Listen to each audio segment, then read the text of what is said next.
बिहार में भाजपा के अध्यक्ष थे 2015 में। ये आदमी बड़बोले हैं। 15 में भी कह रहे थे कि 200 सीट जीतेंगे, 55 गो सीट आया था भाजपा का। उसके बाद ये बंगाल में बनाए गए इंचार्ज, तो वहां पर भी इनको उठा के पटक है। इन लोकसभा में सबसे खराब कहीं अगर भाजपा का प्रदर्शन रहा तो वो बंगाल में रहा। अब यहाँ पर आए हैं और यहाँ पर उनकी छवि क्या है स्वास्थ्य मंत्री के तौर पर, ये हमको बताने की जरूरत नहीं है। कॉटन बैंडेज में पैसा लेने वाले लोग प्रशांत किशोर के बारे में बोलने का दम नहीं रखते हैं।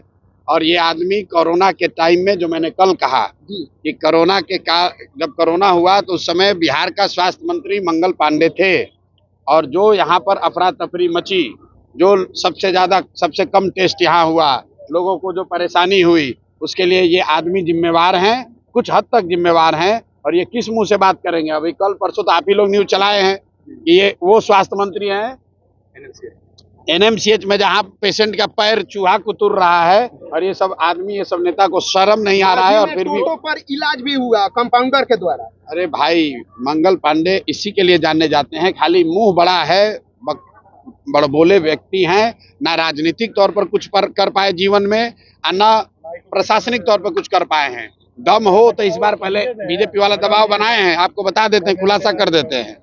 इतना इनका हालत खराब है कि मंगल पांडे पर बीजेपी के शीर्ष नेतृत्व का दबाव है कि इस बार चुनाव लड़िए, चुनाव लड़के दिखाइए, क्योंकि आज तक चुनाव नहीं लड़े हैं। सब रिकमेंडेशन वाले लीडर हैं, नॉमिनेशन वाले, लड़ने वाले लीडर नहीं हैं।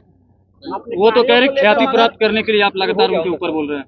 किसकी ख्याति प्राप्त? मंगल पांडे के। अब भाई बिहार के जनता से पूछ लीजिए कि मंगल पांडे बड़ा नाम है कि प्रशांत किशोर बड़ा नाम है। आप तो कई मुख्यमंत्री बनाए हुए हैं, क्या लगता है? 5 दिन हो गए बिहार बदलाव यात्रा पे निकले, 4-5 दिन नहीं हुआ, आज तीसरा दिन है। 2 दिन में, एक दिन मांझी में था, दूसरे दिन एकमा में था, और आज तीसरे दिन सिवान आया हूँ। 5 दिन यहाँ रहूंगा।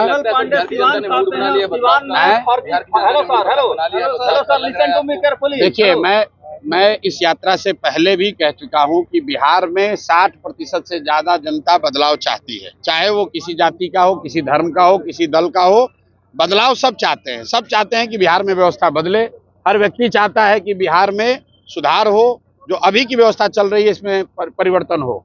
ये जरूरी नहीं है कि हर आदमी जो बदलाव चाहता है वो जन सुराज को चाहता है। मैं गलत बात नहीं करता हूँ, लोग बदलाव निश्चित तौर पर चाहते हैं। अब अगले 5 महीने में जनता के सामने ये विकल्प है कि जो पहले से 30-35 वर्ष से जांचे परखे दल हैं, क्या वो बदलाव ला सकते हैं? उनको जनता वोट देती है कि उनके सामने एक जो नया सशक्त ईमानदार विकल्प के तौर पर जन सुराज का ऑप्शन है, वो जनता जन सुराज को चुनती है।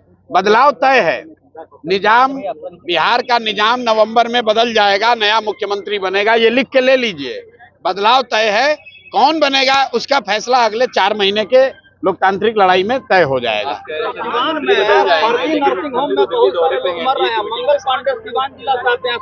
भाई देखिए, फिर आप मंगल पांडे, हम सिवान में घुसे हैं, सिवान में भाजपा के लोगों से जाकर बात कर लीजिए, जो लोग राजनीति करते हैं। हर आदमी अगर एक व्यक्ति को दोष ठहराएगा तो जिस व्यक्ति का आप नाम ले रहे हैं उसी को दोषी ठहराएगा।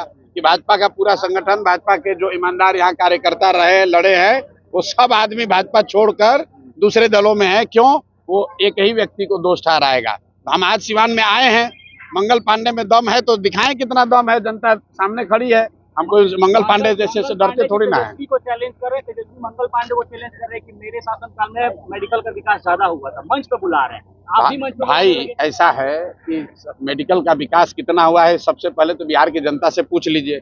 2 बरस हम गांव-गांव चले हैं, हमको तो किसी गांव में कोई अस्पताल चलता हुआ दिखा नहीं। स्वास्थ्य मंत्री चाहे तेजस्वी जी के भाई तेज प्रताप हो या मंगल पांडे हो, पिछले 10 बरस से यही लोग स्वास्थ्य की व्यवस्था के लिए जिम्मेवार हैं। और अगर यहाँ पर स्वास्थ्य व्यवस्था की जो हालत है, उसके लिए इन्हीं दोनों को जिम्मेवार ठहराया जाएगा। मैं तो फिर से दोहरा रहा हूँ, कोरोना काल में जितने लोगों को स्वास्थ्य की सुविधा के अभाव में जो कष्ट हुआ, उसका मोरल ऑब्लिगेशन लेकर इस आदमी को कम से कम इतना कहना चाहिए था कि जीवन में हमको भैया स्वास्थ्य मंत्रालय नहीं मिलना चाहिए। लेकिन ये आदमी फिर से स्वास्थ्य मंत्रालय लेकर उसमें घूस लेना, भ्रष्टाचार करना, घर घर की बात है, सब आदमी जानता है। अब ये बयान देंगे तो कल कहेगा कि लीगल नोटिस भेजेंगे। तो आपको ये भी बता देते हैं, और मंत्री हमको बोला था कि हम लीगल नोटिस भेजेंगे, अनलीगल नोटिस भेजा, उसके बाद के आगे बढ़ने का हिम्मत नहीं है। प्रशांत किशोर राजद नहीं है, राजद के नेता नहीं। हम बालू और शराब का धंधा नहीं करते हैं, चोरी नहीं करते हैं, किसी पद पर नहीं है। सरस्वती की कृपा है, अपना कमाते हैं, अपना खाते हैं। मंगल पांडे और इस सरकार के जितने उगाही मंत्री हैं वो प्रशांत किशोर को डरा नहीं सकते हैं। जो दिन में जो मन हो कह ले।